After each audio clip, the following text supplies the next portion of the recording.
trompetas que anuncian la luz, Cristo muy pronto vendrá.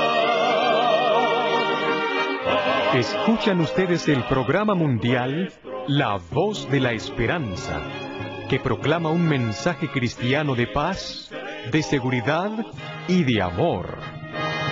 Cristo muy pronto vendrá.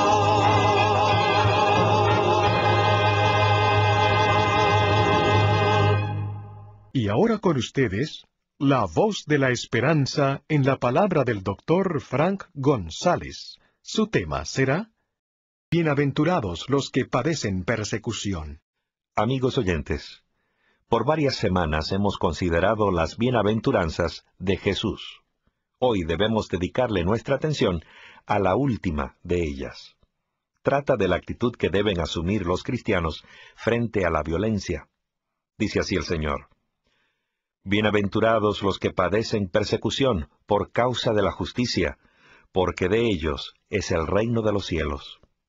Bienaventurados sois cuando os vituperaren y os persiguieren, y dijeren de vosotros todo mal por mi causa, mintiendo. Gozaos y alegraos, porque vuestra merced es grande en los cielos, que así persiguieron a los profetas que fueron antes de vosotros. San Mateo 5, versículos 10 al 12. Estas palabras podrían resultar extrañas y hasta difíciles de entender, porque lo natural sería que una persona con un carácter íntegro, noble, como el requerido por las anteriores bienaventuranzas, resultase grata a todo el mundo. Debido a las prendas de su carácter, parecería que todo el mundo debiera apreciarla, honrarla y tenerla en la más alta estimación. Sin embargo, Jesús advirtió que quien tuviera tales prendas de carácter sería perseguido. A poco que meditemos en este asunto comprenderemos la razón de tal fenómeno.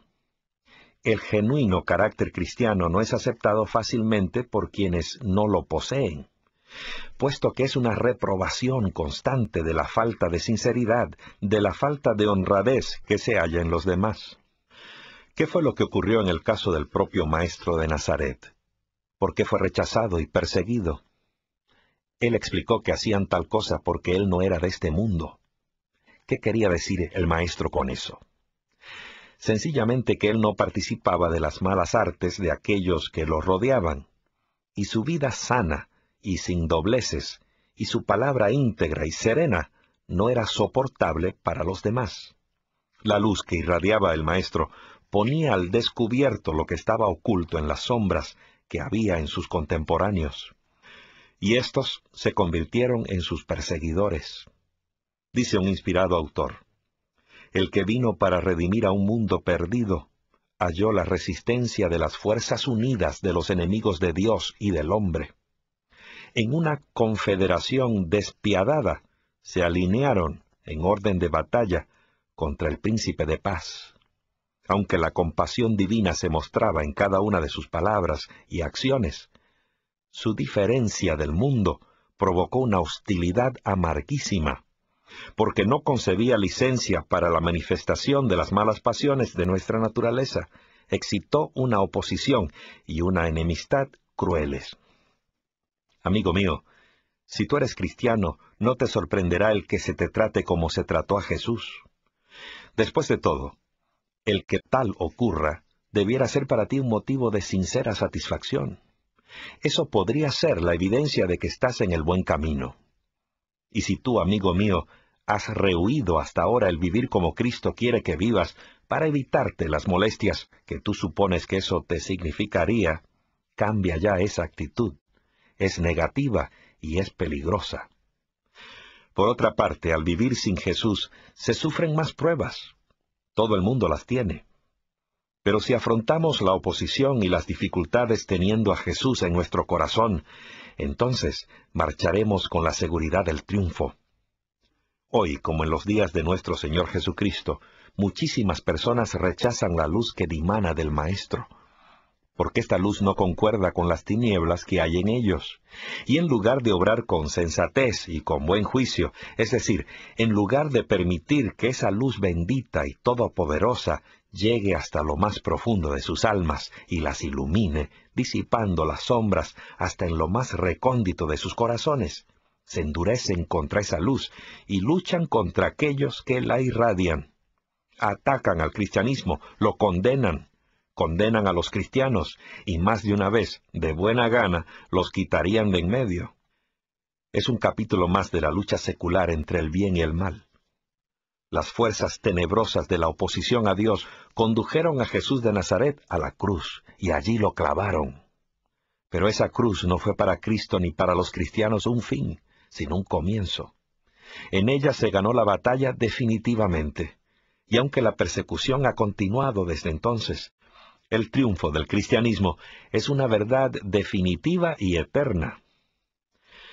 Por eso los cristianos que en los días de los Césares eran arrojados por decenas a los circos de Roma, donde al morir despedazados por las fieras hambrientas, servían de diversión a aquellas multitudes desorbitadas que, encabezadas por los Césares, se congregaban así para gozar de aquel espectáculo degradante e inhumano.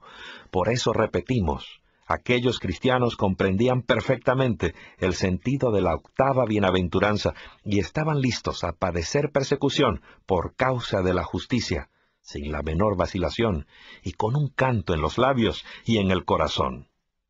Pero nótese bien, que aquellos cristianos sufrían y hasta morían por causa de la justicia, es decir, por cumplir la voluntad de Dios, que es la justicia suprema. A veces en el mundo cristiano hay quienes creen que deben provocar el sufrimiento para de esa manera hacer méritos ante Dios. Eso no es sufrir por causa de la justicia. El sufrimiento que vale ante Dios no es el que provoca nuestra intemperancia o nuestra temeridad o nuestra falta de juicio. Vale ante el Señor el sufrimiento que nos acarrea nuestra fidelidad, la fidelidad a sus principios, la fidelidad a su verdad. Vivamos, mi buen amigo, de tal manera que merezcamos la aprobación del Todopoderoso.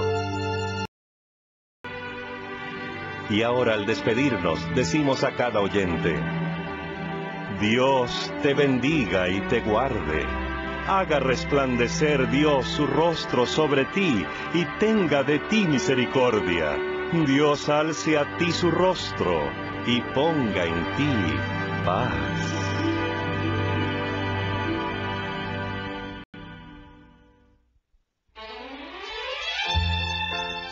Este programa se ha transmitido bajo el patrocinio de La Voz de la Esperanza y de sus amigos de la Iglesia Adventista.